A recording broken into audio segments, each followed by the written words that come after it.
Hello everyone, welcome to this video.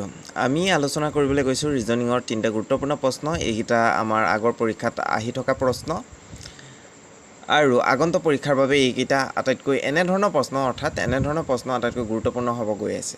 ঠিক আছে, এটো আমাৰ ৰিলেচনৰ যি আমাৰ ৰিজনিংৰ প্ৰশ্ন হেতু আমি কেনে ধৰণে কৰিব পাৰো আমি তাৰ ইয়াতে আলোচনা কৰা হ'ব। ইয়াতে প্ৰথমটোই আমি লৈছো, ইয়াতে a ৰ একমাত্ৰ ভগ্নী হৈছে q। ঠিক আছে, এৰ একমাত্ৰ ভগ্নী হৈ গৈছে কোন কিউ। তেতিয়া আমি কেনে ধৰণে দিব পাৰো, এ ইয়াত আছে আৰু ইয়াতে আমাৰ কি হৈছে এৰ কিউ কি হৈছে ভগ্নী। ঠিক আছে, এৰ ভগ্নী কোন সিস্টাৰ হৈ গ'ল কিউ। ঠিক আছে, এতিয়া এ হ'ল বিৰ একমাত্ৰ পুত্ৰ। এ কোন হয় বিৰ পুত্ৰ, এই বিটোৰ কি হয় পুত্ৰ হয় সন। ঠিক আছে, বিৰ হৈ গ'ল সন। এনেকৈ যদি আপোনালোকে কাৰচিন দি কৰে, ঠিক আছে, এৰ' মাৰ্ক দি যদি কৰে তেতিয়াহ'লে আপোনালোকে সহজভাৱে উলিয়াব পাৰিব। এনেকৈ ধুনীয়াকৈ কিনাৰত আপোনালোকে কৰিব, তেতিয়া খেলি মেলি নালাগে। এতিয়া আমি তাৰ পিছত চাওঁ, আনহাতে বিৰ পত্নী হৈছে পিৰ জীয়ৰী।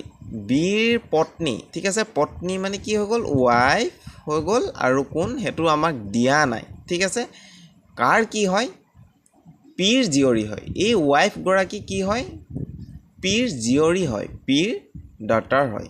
ঠিক আছে, পিৰ ডটাৰ হয়। এতিয়া আমাৰ আকৌ ক'লে পিৰ একমাত্ৰ পুত্ৰ হৈছে আৰ, এজনী ডাটাৰহে। ঠিক আছে, ৱাইফজনী কি হৈ গ'ল জীয়েক। তেতিয়া আমাৰ পুত্ৰও আছে, একমাত্ৰ পুত্ৰ আছে কোনটো আৰ আছে, একমাত্ৰ পুত্ৰ আছে, এইটো হৈ গ'ল সন। ঠিক আছে, একমাত্ৰ পুত্ৰ হৈ গ'ল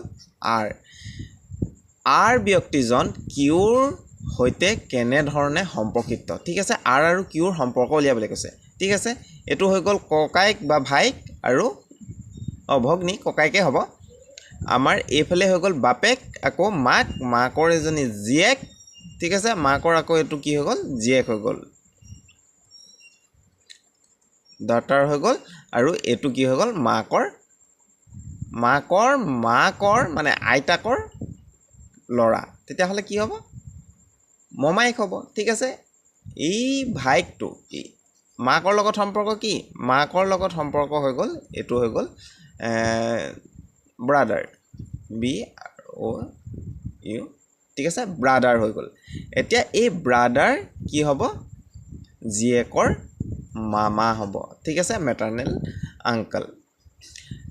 এনেধৰণে আমি সহজভাৱে কাৰচিন মাৰি উলিয়াব পাৰোঁ। ঠিক আছে, আপোনালোকে ইমান দীঘল দীঘল লিখি থাকিবলৈ দৰকাৰ নাই। ৱাইফ হ'লে ডাব্লিউ, চিষ্টাৰ হ'লে চিছ, এছ লগাই দিলে বা এইফালে চন, তিনিটা শব্দ লিখি দিবও পাৰে। এইকেইটা ডি বি হৈ গ'ল। তেনেকৈ ধৰণে আমাৰ উলিয়াব পাৰোঁ।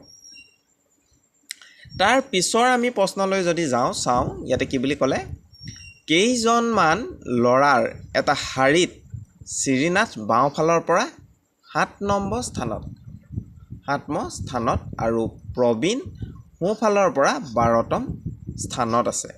যদি তেওঁলোক দুয়োজনে পৰস্পৰ স্থান সলনি কৰে তেন্তে শ্ৰীনাথ বাওঁফালৰ পৰা 22তম স্থানত থাকে। শাৰীটোত, ঠিক আছে, শাৰীটোত মুঠতে কিমানজন ল'ৰা আছে। এতিয়া যদি আমি আলোচনা কৰোঁ, ইয়াতে এইটো আমাৰ হৈ গ'ল শাৰী। এইফালৰ পৰা আমি ধৰি ল'লোঁ এইটো আমাৰ লেফ্ট ছাইড, এইটো হৈ গ'ল ৰাইট ছাইড। ঠিক আছে, এতিয়া লেফ্টৰ পৰা কি বুলি ক'লে শ্ৰীনাথ বাওঁফালৰ পৰা 7 নম্বৰ, এইটো হৈ গ'ল শ্ৰীনাথ। ঠিক আছে, এইটো শ্ৰীনাথ কিহত আছে 7 নম্বৰ স্থানত আছে। ঠিক আছে, 7 নম্বৰ স্থানত। আৰু প্ৰবীণ সোঁফালৰ পৰা 12 নম্বৰ স্থানত। ঠিক আছে, এইফালৰ পৰা সি কে নম্বৰ স্থানত আছে 12 নম্বৰ স্থানত। তেওঁলোক দুয়োজনে পৰস্পৰ স্থান সলনি কৰিলে, মানে শ্ৰীনাথ গ'ল ইয়ালে আৰু প্ৰবীণ যাব ইয়ালে। ঠিক আছে, ইয়াতে আমাৰ কোন আছিলে, ইয়াতে আছিলে আমাৰ প্ৰবীণ গ'ল শ্ৰীনাথৰ জেগালে। এতিয়া আমাৰ শ্ৰীনাথ বাওঁফালৰ পৰা, শ্ৰীনাথ আকৌ কোনফালৰ পৰা এই বাওঁফালৰ পৰা, এইটোতো এইফালৰ পৰা হিচাপ কৰিছোঁ 12টো। এইটো 77 টো এফালৰ পৰা বাওঁ ফালৰ পৰা হিচাপ কৰা হৈছে এতিয়া আকৌ বাওঁ ফালৰ পৰা এই 12 প্লেছৰ সোঁ ফালৰ পৰা 12 প্লেছটো কি হৈ গৈছে কিমান হৈ গৈছে 22তম ঠিক আছে 22nd প্লেছ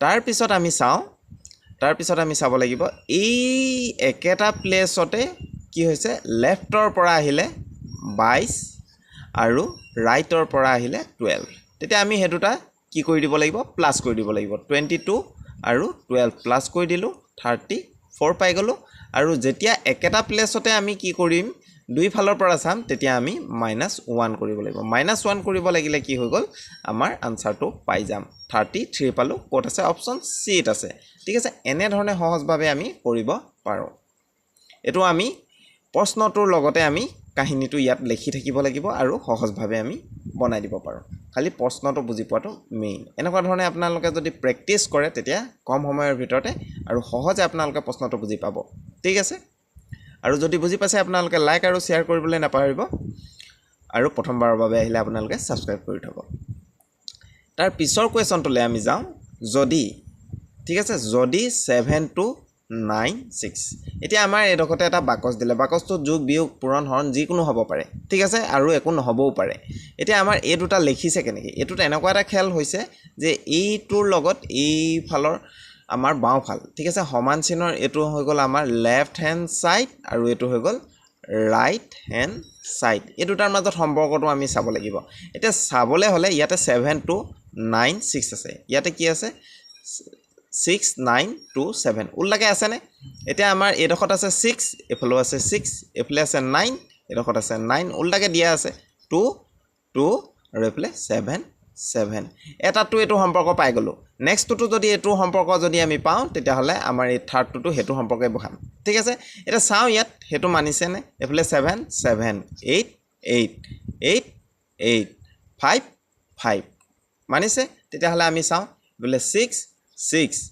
8 8 9 9 7 7 কোট আছে এটো আমাৰ 6 8 9 7 6 8 9 7 8 6 8 9 7 ঠিক আছে এনে ধৰণে আমি সহজভাৱে কৰিব পাৰো এনেকুৱা ধৰণৰ প্ৰশ্ন বুজি পালে আপোনালোকে লাইক আৰু শেয়াৰ কৰিব আজিলৈ মানে ধন্যবাদ